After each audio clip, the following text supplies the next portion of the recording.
Everyone, मैं हूँ queen और आप सुनने जा रहे हैं हॉरर स्टोरीज़। आज की कहानी एक सच्ची घटना से इंस्पायर्ड है, जिसके बारे में हम कहानी के अंत में जानेंगे। तो चलिए सुनते हैं आज की हॉरर स्टोरी। ये कहानी है अभिषेक की, जो कि एक कामयाब बिजनेसमैन है, जिसे आर्ट और म्यूज़िक का बहुत शौक है। एक दिन वो एक ऑक्शन में से एक महंगी पेंटिंग खरीद लाया अपने फार्म हाउस के बेडरूम में लगाने के लिए। इस पेंटिंग में एक छोटी बच्ची अपने हाथ में एक डॉल लिए घर के बैल्कनी से नीचे झांक रही है, जहाँ एक सड़क है और उस सड़क पर बहुत सारी भीड़। कहते हैं कि 1920 में बनी इस पेंटिंग को कोई भी 7 दिन से ज़्यादा अपने पास रख नहीं पाया। दिन भर की थकान के बाद जब अभिषेक सोने गया, तो लेटने के थोड़ी देर बाद ही उठकर बाथरूम गई। बाथरूम से निकलने के लिए उसने जैसे ही दरवाज़ा खोला, तो उसका पैर एक डॉल से टकराया। उसे लगा शायद ये डॉल किसी नौकर के बच्चे का होगा, तो उसने वो डॉल उठाकर सोफे पर रख दिया और बेड पर लेटे लेटे ही डॉल की तरफ देखने लगा। उसे ऐसा लग रहा था मानो उसने इस डॉल को पहले भी कहीं देखा है, पर याद नहीं आ रहा था कहाँ। उसने करवट बदली, उसी पेंटिंग की तरफ नज़र गई, तो एक पल को उसे ऐसा लगा जैसे शायद इसी पेंटिंग में थी ये डॉल, क्योंकि पहले जो डॉल उस पेंटिंग वाली बच्ची के हाथ में थी, इस वक्त वो उसके हाथ में नहीं थी। अभिषेक इसे अपना वहम समझकर सो गया। थोड़ी देर बाद उसे एक बच्ची की रोने की आवाज़ आई, तो अभिषेक की नींद खुल गई। वो उठा और चेक करने के लिए बाहर निकला। देखा तो कोई भी नहीं दिखाई, ना बेडरूम में ना ही हॉल में, लेकिन रोने की आवाज़ लगातार आए जा रही थी, जबकि इस वक्त घर पर उसके अलावा और कोई भी नहीं था। अभिषेक वापस अपने बेडरूम में गया तो उसकी नज़र उसी पेंटिंग पर गई, लेकिन अब उस पेंटिंग में जो बच्ची थोड़ी देर पहले बैल्कनी में खड़ी थी, वो भी वहाँ नहीं थी। अभिषेक को न जाने क्या सूझी कि उसने सोफे पर रखी उस डॉल को उठाया और हॉल की तरफ फेंक दिया और दरवाज़ा बंद कर लिया। जैसे ही दरवाज़ा बंद हुआ, साथ ही साथ रोने की आवाज़ भी बंद हो गई। उसके बाद सिर्फ एक ही आवाज़ उसके कानों में आई, जो कुछ भी हुआ अभिषेक को उस पर यकीन ही नहीं हो रहा था।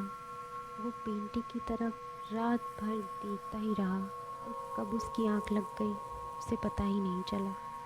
सुबह जब उसकी आंख खुली तो उसने सबसे पहले उस पेंटिंग को देखा और मुस्कुराने लगा। उसने सोचा कल रात जो कुछ भी हुआ वो बस एक सपना था, क्योंकि पेंटिंग में वो बच्ची और उसकी डॉल दोनों ही मौजूद थे। दिन भर का बिजनेस का काम करके जब वो रात डिनर के बाद वापस अपने बेडरूम में सोने के लिए गया, तो सोने के बाद वापस से पिछली रात की ही तरह सारी घटनाएं फिर से होने लगी। सुबह जब अलार्म के बजने से उसकी नींद खुली, तो उसने देखा एक बच्ची डॉल हाथ में लिए उसके सोफे पर बैठी हुई है। अभिषेक ने तुरंत ही उस पेंटिंग की तरफ देखा, तो वो बच्ची और डॉल दोनों उस पेंटिंग से गायब थे। अभिषेक घबरा कर उठा तो पाया कि सोफे पर कोई भी नहीं था, और उसने दोबारा पेंटिंग की तरफ देखा तो वो दोनों उसी पेंटिंग में वापस आ गए थे। अभिषेक ने बिना टाइम वेस्ट किए तुरंत ही उस ऑक्शन वाले को फ़ोन किया जहाँ से उसने ये पेंटिंग को ख़रीदा था। वहाँ पर कॉल पिक होते ही जब उन्हें सारी बात पता चली तो बस एक ही जवाब आया, अभी तो बस 2 दिन ही हुए हैं, 7 दिन के बाद बात करिएगा। सारा दिन बस उस पेंटिंग के बारे में सोचते सोचते ही बीत गया। उसे ये समझ ही नहीं आ रहा था जो भी हो रहा है वो सपना है या उसका वहम। रात को वापस डिनर करके अभिषेक आज सोने नहीं गया बल्कि रूम की लाइट्स जलाकर बैठा रहा। घर के सारे नौकर रोज़ की ही तरह अपना काम करके चले गए थे। वो अकेले ही बैठकर उस पेंटिंग की तरफ देख रहा था और देखते देखते तब उसकी आंख लग गई, उसे पता नहीं चला। थोड़ी देर बाद कुछ अजीब सी आवाज़ों से उसकी नींद टूट गई तो उसकी नज़र सबसे पहले उसी पेंटिंग पर गई तो वो पेंटिंग पूरी की पूरी खाली थी। ना वो बच्ची उसके डॉल के साथ थी और ना ही वो सड़क की भीड़ थी उस पेंटिंग में। और पूरे रूम में से कुछ अजीब सी आवाज़ें आ रही थी, मानो कि पूरी की पूरी भीड़ उसी रूम में आ गई हो, लेकिन दिखाई कोई भी नहीं रहा था। ये आवाज़ें इतनी तेज़ थी कि अभिषेक बेहोश हो गया।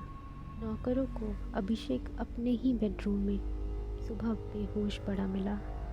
काफ़ी देर की मशक्क़त के बाद जब उसे होश में लाया गया तो उठते के साथ पहली चीज़ जो उसने देखी वो थी वही पेंटिंग। सुबह की रोशनी में पेंटिंग एक बार फिर पहले जैसी थी। अभिषेक ने किसी तरह अपना होश संभाला और कॉफ़ी का मग लिए बालकनी में बैठा ही था कि कुछ ही मिनट बाद उसने देखा उसके घर के बाहर भीड़ इकट्ठा हो गई है और सारे लोग उसकी बालकनी की तरफ ही देख रहे थे। तो अभिषेक ने नोटिस किया कि उसके घर पर तो आग लगी है। वो जैसे तैसे अपने घर से बाहर निकला तो देखा बाहर कोई भी नहीं था। फिर पलटकर अपने घर की बालकनी की तरफ देखा तो मानो उसकी सांसें ही अटक गई हों। उसके घर पर कोई आग नहीं लगी थी, लेकिन बालकनी में उसको वही पेंटिंग वाली बच्ची और उसके हाथ में उसकी डॉल दिखी। उस बच्ची ने ऊपर से ही अपनी डॉल को नीचे फेंका तो अभिषेक ने उस डॉल को उठाया और देखा कि वो बुरी तरह से जली हुई थी। आज की रात भी अभिषेक डिनर के बाद उसी पल का वेट कर रहा था। जैसे ही उसकी आंख लगी फिर से एक अजीब सी आवाज़ से उसकी नींद टूट गई। पूरे घर में जैसे कोई बाज़ार लगा हो और बाज़ार के आवाज़ के साथ वही पेंटिंग वाली बच्ची अपनी डॉल के साथ खेलते हुए दिखी। अभिषेक ने ये सारी चीज़ें पहले भी देखी और महसूस की थी। दौड़ते हुए अपने रूम से बाहर गया तो ऐसा लग रहा था जैसे सारी चीज़ें उसी घर में हो रही थी, लेकिन वो कुछ भी देख नहीं पा रहा था। जब वो पलटकर वापस अपने रूम में गया तो देखा दीवार पर लगी पेंटिंग पूरी की पूरी सफ़ेद थी। अभिषेक बहुत डर गया था। उसको कुछ समझ नहीं आ रहा था कि वो करे तो क्या करे। उसने इधर उधर देखा तो पास ही रखी पानी का जग उठाया और पूरा पानी उसी पेंटिंग पर फेंक दिया। पानी पेंटिंग पर फेंकते ही ऐसी आवाज़ आई जैसे जलते हुए तवे पर पानी फेंका हो किसी ने, और वो पेंटिंग धीरे धीरे पहले जैसी होने लगी थी। बाज़ार की सारी आवाज़ें और वो बच्ची, किसी की कोई भी आवाज़ अब नहीं आ रही थी। पूरे रूम में बस धुआं ही धुआं फैल गया था। कुछ जलने की बू बहुत तेज़ आ रही थी उस धुएं में। और इन सब के बीच अभिषेक की शर्ट किसी ने धीमे से खींची। पलटकर उसने नीचे देखा तो धुएं में वही बच्ची हाथ में डॉल लिए खड़ी दिखी, जिसने बस एक ही बात कही। अभिषेक ने धुएं में आंखें मली और जब आंखें खोला तो वो बच्ची वहाँ नहीं थी और ना ही कोई आवाज़ थी। उसी सन्नाटे में अभिषेक ने पलटकर पेंटिंग की तरफ देखा तो वो पेंटिंग बिल्कुल पहले जैसी ही हो गई थी। उस घटना को 5 साल हो गए हैं। उस पेंटिंग को अभिषेक ने अपने फार्म हाउस से अपने दिल्ली वाले घर में शिफ्ट कर लिया और उस दिन के बाद से आज तक ऐसी कोई भी घटना उसके साथ नहीं हुई। इस पेंटिंग की जब डिटेल्स पता करवाई उसने तो पता चला कि ये किसी पेंटर की कल्पना नहीं थी, बल्कि उसकी आंखों देखी एक दुर्घटना थी जिस पर उस पेंटर ने ये पेंटिंग बनाई थी। पेंटर ने अपनी आंखों से सड़क पर खड़े होकर ऊपर ताकते हुए उस बच्ची को देखा था जो बैल्कनी में खड़ी अपनी जान बचाने की गुहार लगा रही थी। लेकिन उसकी बिल्डिंग में इस कदर आग फैली हुई थी कि कोई कुछ नहीं कर पाया। पेंटर की इसी कल्पना ने शायद किसी के पुराने ज़ख्मों को हरा कर दिया था, जो अभिषेक की मदद से ख़त्म हुई। 80 के दशक में इंग्लैंड के कुछ शहरों में लोगों के घर और बिजनेस रहस्यमय तरीके से आग में जलकर राख हो रहे थे और सारे केसेस में एक ही चीज़ कॉमन थी और वो थी क्राइंग बेबी की ये पेंटिंग। और हैरान कर देने वाली बात तो ये थी कि इस पेंटिंग को छोड़कर घर के सारे सामान बुरी तरह से जलकर राख हो जाते थे, लेकिन ये पेंटिंग बिल्कुल सही सलामत मिलती थी। इस पेंटिंग की हॉन्टेड होने की खबर पूरे इंग्लैंड में चारों तरफ फैल गई थी और तब से अब तक ये पेंटिंग कोई भी अपने घर में नहीं लगाता।